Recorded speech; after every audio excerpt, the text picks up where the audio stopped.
ஆன்மீக ஜோதிட அன்பர்களுக்கு வணக்கம் கூறும் உங்கள் அன்பன் அஸ்ட்ரோ சிவகுமார். சார், மாதங்களிலே சிறந்த மாதம் மார்கழி மாதங்க.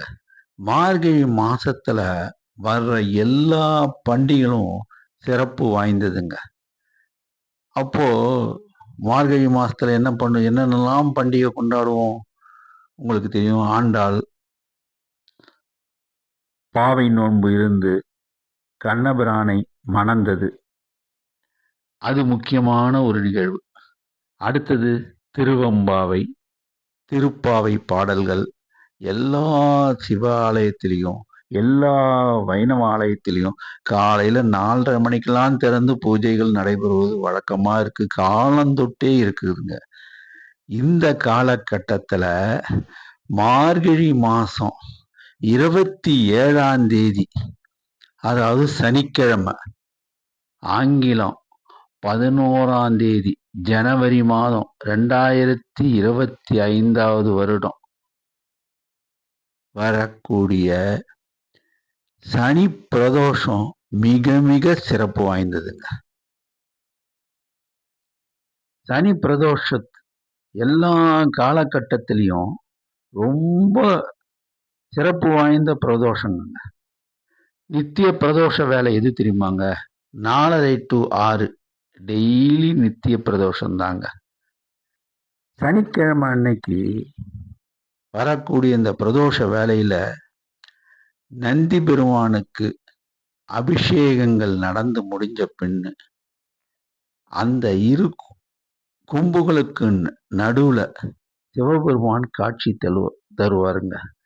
அந்த காட்சிய நம்ம பார்த்தோம்னா நமக்கு எல்லா துன்பங்களும் நீங்கிடுங்க. உதாரணமாங்க, 7 நாட்டு சனி, அஷ்டமத்து சனி, அர்த்தாஷ்டம சனி என்று நிறைய பேர் கஷ்டப்பட்டுட்டு இருக்காங்க. அவங்கெல்லாம் இந்த சனியினுடைய தொல்லையிலிருந்து நீங்கிடுவாங்க. அது எந்த நாளுன்னா, சனி பிரதோஷம் அன்னைக்கு நந்தி பெருமானுக்கு நடக்கிற அபிஷேகத்துல கலந்து கொண்டாவே இந்த தோஷங்கள்லாம் விளங்கிடுங்க. முறையா சனி பிரதோஷத்து அன்னைக்கு காலையில இருந்து விரதம் இருந்து, சிலர் நீர் அருந்தியே, அதாவது தண்ணீரை குடிச்சிட்டே விரதம் இருப்பாங்க. அது அந்த காலத்துலலாம் இருந்தாங்க. இந்த காலத்துல முடியறது இல்லை. அவங்கவுங்களுக்கும் ஒரு வேலை வாய்ப்பு இருக்கு. ஆஃபீஸுக்கு போகணும். சில பேர் வியாபாரிங்க கடைக்கு வியாபாரம் பண்ணணும்.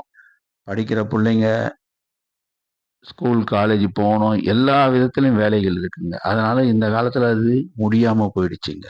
பழங்கள் சாப்பிட்டு நம்ம விரதம் இருக்கலாங்க. இளநீ, ஜூஸ் இதெல்லாம் சாப்பிட்டு கூட விரதம் இருக்கலாங்க. சரி, அதெல்லாம் எங்களால முடியாதுங்க அப்படின்னு சொல்றீங்களா? நீங்க மதியம் ஒரு வேளை அரை வயிறு அரிசி சாதம், சைவ உணவு சாப்பிட்டு கூட நீங்க விரதம் இருக்கலாங்க. முக்கியமாங்க என்னென்ன பொருட்களை தவிர்க்கணுங்க? பூமிக்கு கீழே விளையக்கூடிய கிழங்கு வகைகளை உண்ணக்கூடாது. பூண்டு, வெங்காயத்தை தவிர்த்தனாங்க.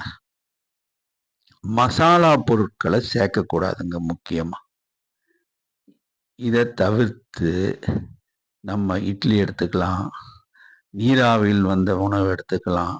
அந்த மாதிரியும் சாப்பிட்டு நம்ம விரதம் இருக்கலாங்க. விரதம் இருக்கும்பொழுது நம்ம என்ன செய்யணுங்க?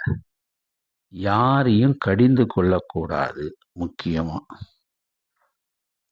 முக்கியமா யாரிடமும் நம்ம அதிகமா பேசக்கூடாது. மௌனமா இருக்கணும். எல்லா காலத்திலையும் மௌனமா இருக்க முடியாதுங்க. நீங்க ஏதாச்சும் ஒரு ஸ்லோகங்களை படிச்சிட்டு இருக்கலாம். எங்களுக்கு ஸ்லோகமே தெரியாதுங்க. நீங்க என்ன படிக்கலாம் தெரியுமா? ஓம் நமச்சிவாய சிவாய நமோ, ஓம் நமச்சிவாய சிவாய நமோ என்று இந்த பஞ்சாட்சரத்தை உங்களால எந்த அளவுக்கும் சொல்ல முடியுமோ அதை மனசார சொல்லுங்க. வாயாலையும் சொல்லிக்கிட்டு இருக்கலாம். இதை சொல்லிக்கிட்டே அன்னைக்கு இருந்துட்டு சாயங்காலம் கோயிலுக்கு போய் நந்தி பெருமானுக்கு நடக்கக்கூடிய 4:30லிருந்து 6 மணிக்குள்ள நடக்கக்கூடிய அந்த அபிஷேகத்துல பால், தயிர், சந்தனம், தேன், விபூதி, இளநீர், வில்வம், பழங்கள் இதெல்லாம் வாங்கி கொடுத்து அபிஷேகத்துல பங்கு கொள்ளலாங்க. எங்களுக்கு அவ்வளவு வசதி இல்லைங்க. உங்களால எந்த பொருள் இதுல வாங்கி கொடுக்க முடியுமோ அந்த பொருளை கூட நீங்க வாங்கி கொடுத்து அந்த அபிஷேகத்துல பங்கு கொள்ளலாங்க. அப்போ நீங்க மறக்காம சொல்ல வேண்டிய ஸ்லோகம் என்னன்னா, ஓம் நமச்சிவாய சிவாய நமோம். இதை சொல்லிக்கிட்டே இருங்க. உங்களுடைய முற்பிறவில் செய்த பாவங்கள், 3 ஜென்மத்தில் நீங்கள் செய்த பாவங்கள் எல்லாமே நீங்கிடும்னு சொல்லிட்டு சித்தர்கள்லாம் சொல்லியிருக்காங்க, ஞானிகள் சொல்லியிருக்காங்க. அந்த வார்த்தையை தான் நான் சொல்றேங்க. ஞானிகளுடைய வாக்கு, சித்தர்களுடைய வாக்கு பொய்க்காதுங்க. இதை நீங்க செஞ்சாவே போதுங்க. அதே சமயம் நீங்க இன்னொன்னும் செய்யணுங்க. உங்களுக்கு பிடித்த பொருள் எதுவானாலும் சரி, அத அன்னைக்கு நீங்க உண்ணாம இருக்கணுங்க. அதை உண்ணாம இருந்தாலும் அதுவும் ஒரு விதத்துல விரதம் தாங்க. சில பேருக்கு அன்னைக்கு தோசைன்னா எனக்கு டெய்லி தோசை தான் சாப்பிடணும்னாரு. அந்த தோசையை விட்டு அன்னைக்கு சாப்பிடாம இருங்க. சில பேர் எனக்கு பொங்கல் தாங்க பிடிக்கும், அன்னைக்கு அந்த பொங்கலை சாப்பிடாதீங்க. எது மிக விருப்பமாக நீங்கள் உண்ணுவீர்களோ அதை சனி பிரதோஷத்தன்னைக்கு விட்டுன்னு சொல்லல, அதை உண்ணாதீங்க. அதை உண்ணாம விரதம் இருங்க. அப்படி நீங்க விரதம் இருந்தீங்கன்னா உங்களுக்கு எல்லா பலனும் கிடைக்குங்க. சரி, ஒரு ஜபம் இப்ப சொல்றாங்க.